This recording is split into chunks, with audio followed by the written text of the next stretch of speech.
दीप नवरंग। रतनपुर गांव में हरिया और उसकी पत्नी गंगा रहते थे। हरिया बहुत आलसी था।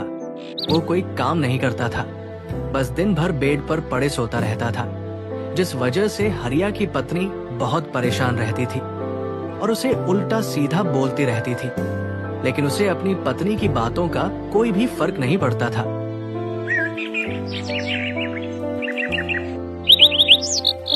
एक दिन, तुम कोई काम धंधा क्यों नहीं करते?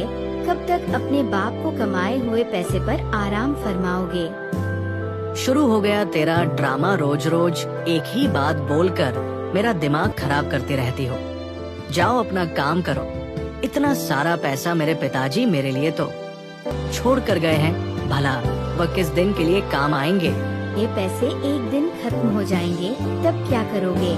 और तुम्हारे बच्चों का क्या होगा, कभी सोचा है? हमारे पास इतना पैसा है कि हमारे साथ पूछते बैठकर खाएगी।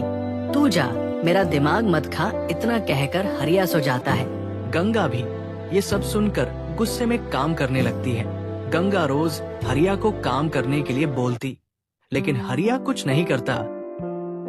ऐसे ही करते करते 2 साल बीत गए और हरिया का सारा पैसा खत्म हो गया। एक दिन तो कुछ काम कर लो। अब तो सारे पैसे भी खत्म हो गए। अब हमारे घर में खाने के लिए कुछ भी नहीं है। ये बात सुनकर हरिया चौंक गया और रोला। ऐसे कैसे पैसे खत्म हो गए? मेरे पिताजी इतने सारे पैसे छोड़ कर गए थे। मेरे लिए कहाँ खर्च किए तूने? मैंने कोई पैसे नहीं दिए किसी को। तुम्हें मैं इतने दिनों से कह रही हूँ, लेकिन तुम्हें समझ ही नहीं आ रहा। अब सारा पैसा खत्म हो गया, तुम मुझे सुना रहे हो? क्या मैं सारे पैसे खत्म हो गए? हरिया सर पर हाथ रखकर बैठ जाता है, फिर सोचते हुए बोलता है, मुझे माफ कर दो, मैं आज से ही काम करने जाऊंगा। ठीक है। हरिया काम की तलाश में चलते चलते एक जंगल में पहुंच जाता है। बहुत दूर चलने की वजह से हरिया बहुत थक जाता है और आराम करने के लिए एक पेड़ के नीचे बैठ जाता है। और थोड़ी ही देर में हरिया की आंख लग जाती है। अचानक वहाँ घोड़े की आवाज आती है, जिसे सुनकर हरिया उठ जाता है और थोड़ी ही दूर जाकर देखता है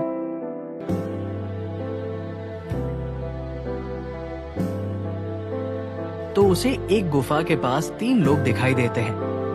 ये देखते ही हरिया उनकी बातों को सुनने के लिए झाड़ियों के पीछे छिप जाता है।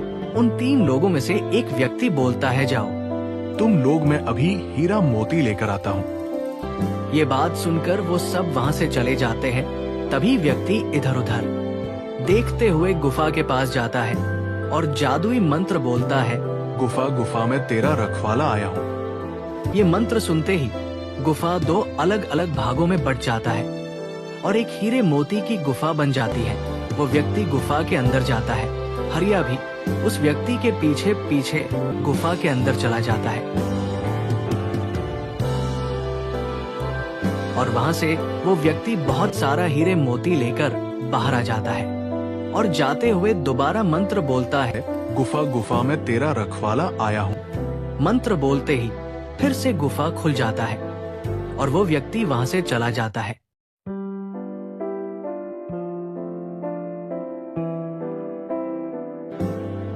और हरिया गुफा के अंदर ही रह जाता है और उस व्यक्ति के जाते ही बोलता है, आज तो मेरी किस्मत ही चमक गई। अब मुझे कोई काम भी नहीं करना पड़ेगा। अब तो बस आराम ही आराम। हरिया गुफा से बहुत सारा हीरा मोती ले आता है और घर आकर अपनी पत्नी को सारी बात बताता है। ये देखो कितना सारा हीरा मोती। ये सब आज के लिए ठीक है। अब आप इस हीरे मोती बेचकर कोई नया काम शुरू कर लीजिए और अब उस गुफा में कभी मत जाइएगा।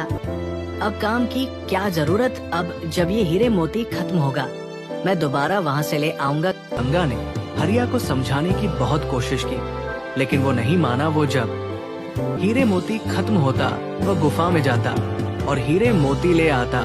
ऐसा बहुत दिनों तक चलता रहा। क्यों ना मैं एक साथ ही सारा हीरा मोती ले आऊं? ये सोचकर हरिया गुफा में जाता है।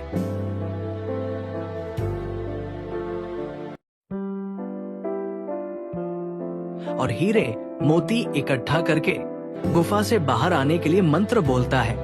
वो इतना खुश होता है कि मंत्र ही भूल जाता है और हर बार गलत मंत्र बोलता है। गुफा गुफा तो रखवाला, गुफा गुफा गुफा हीरे का गुफा, गुफा गुफा जादुई गुफा खुल जा। हरिया हर तरह की कोशिश करता है लेकिन वो बाहर नहीं निकल पाता। वो रोते रोते एक कोने में बैठ जाता है और बोलता है, काश मैं अपनी पत्नी की बात मान ली होती और लालच ना किया होता तो मेरे साथ आज ऐसा नहीं होता। हरिया अपने लालच के चलते उसी गुफा में फंसा रह जाता है। वो हर रोज गुफा खोलने की कोशिश करता लेकिन वो हर बार नाकाम रह जाता।